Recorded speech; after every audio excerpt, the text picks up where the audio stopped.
वडिलांचे मुलीस पत्र. कोणी पत्र लिहिले? हे वडिलांनी मुलीला लिहिलेले पत्र आहे.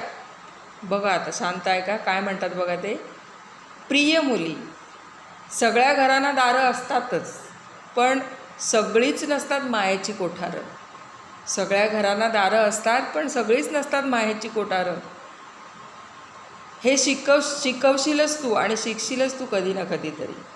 मात्र हेही लक्षात ठेव की प्रत्येक उन्हात असते एकतरी शीतल सावली आणि प्रत्येक काट्यावर एखादं कोमल फूल. जीव घेण्या दऱ्या असतात, तसेच असतात झुलते पूल. दुष्ट माणसांच्या मनातही असते खोल गाडले कोवळे मूल.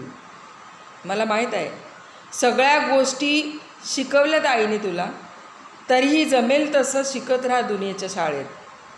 व्यवहाराच्या आडव्या उभ्या धाग्यांबरोबर गुंफत राहा मायेची वीण आणि वाटून घेऊ नकोस पाणी पाजण्याच्या वृथाक्षीण. मग शिकशील की मायेने मिळवलेला एक माणूस एका दागिन्याहून मोलाचा आहे. वेळेला धावून आलेल्या मित्राचं मोल पृथ्वीच्या तोलाचं आहे. शिकावंच तू दुसऱ्यांसाठी झिजणं, पण त्यासाठी नसतं विसरायचं स्वतःचं फुलणं. शिकावंच तू दुसऱ्यासाठी झिजणं, पण त्यासाठी नसतं विसरायचं स्वतःचं फुलणं. ध्यानात ठेव, फुलणं प्रत्येक फुलाचा अधिकार आहे. फुलणं प्रत्येक फुलाचा अधिकार आहे आणि फुलवणं प्रत्येक मातीचं कर्तव्य आहे. फूल होऊन जगताना माती बनायला विसरू नकोस. फूल होऊन जगताना माती बनायला विसरू नकोस.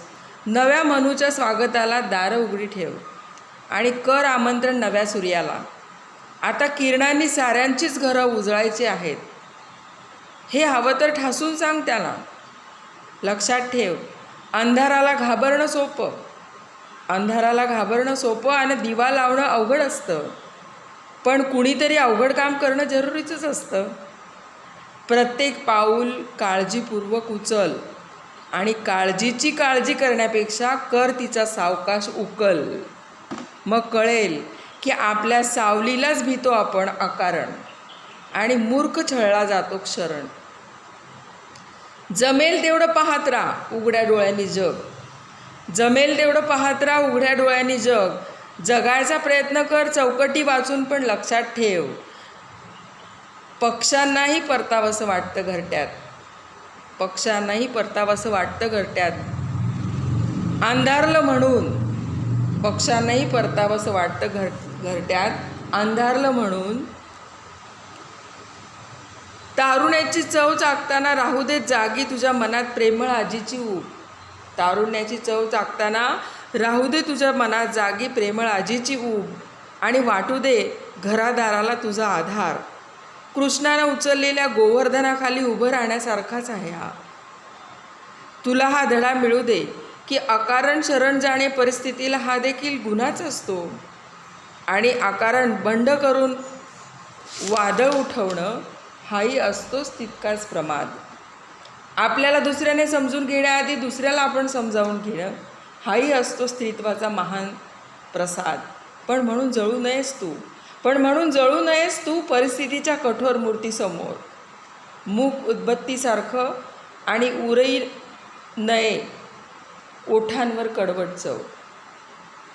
म्हणून जळू नयेस तू परिस्थितीच्या कठोर मूर्तीसमोर. मूक उदबत्तीसारखं आणि उरूही नये तुझ्या ओठांवर कडवट चव. जळून गेलेल्या उदबत्तीच्या राखेसारखी आपल्या कल्पना, आपल्या निष्ठा यावर विश्वास असावाच तुझा. पण सर्वांना उघड्या असलेल्या मंदिरासारखी उघडी असावी तुझी सुजाण समंजस कवाडं. निष्ठा जपायची जबाबदारी असते दुसऱ्यांवरही, हे समजून घेताना मिटू नये तुझ्या आत्म्याची दारं. ठिपक्या ठिपक्यांना जोडत साकारणाऱ्या रांगोळीसारखं जोडणारं असावं तुझं अस्तित्व. तहानलेल्यांना पाण्या इतकं वाटावं घरादाराला तुझं महत्त्व. शेवटी एक सांगतो बेटा, प्रेम सन्मान हे आहे डोंगरातून मिळणारे प्रतिसाद. प्रतिसादासाठी घालावी लागते प्रथम आपल्यालाच ओठातून साद. तोडणे सोपे जोडणे अवघड असते ठाऊक आहे तुला, पण कधीही समजू नकोस की लग्नानंतर पाहुणी झालीस आम्हाला. भावाने इतकंच घर अजूनही तुझंच आहे. भावाने इतकंच घर अजूनही तुझंच आहे. पायाखालची वाळू सरकली तर माहेर तुझं भक्कम आहे. पायाखालची वाळू सरकली तर माहेर तुझं भक्कम आहे. झालेच काय विपरीत तर लिहिशीलच पत्र. लक्षात ठेव, बापच असतो मुलीचा खरा मित्र. लक्षात ठेव, बापच असतो मुलीचा खरा मित्र.